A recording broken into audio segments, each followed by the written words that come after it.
Meet Saidat, a 50-year-old widow and genocide survivor in Rwanda. For many years, she struggled to make ends meet, caring for her children and her elderly mother. She says she felt lonely and desperate, as if she might die tomorrow. She had no hope. Saidat is part of a women's cooperative called All Souls.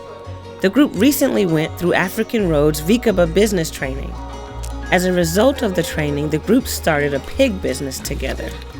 In just 6 months, this business had an amazing impact on not only the group, but also on Saidat. Here's what happened.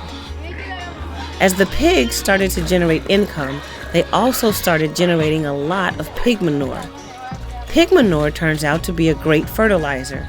So they rented some nearby land and started farming, using their endless supply of fertilizer.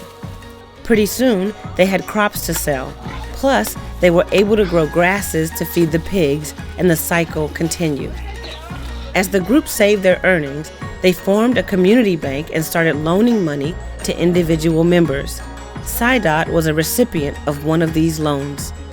She started by buying her first chicken and soon was selling eggs.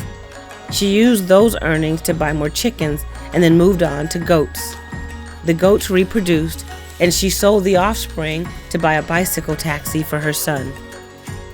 This is how people lift themselves out of poverty.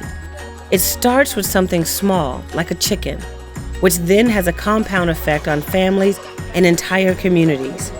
But something often needs to prompt this change. In this case, the prompt came in the form of a business training sponsored by Friends of African Road. In just 6 months, the All Souls Cooperative is starting to lift themselves out of poverty. Saidat's family can now afford to buy enough food and medical care for every family member and is saving 70 cents every week.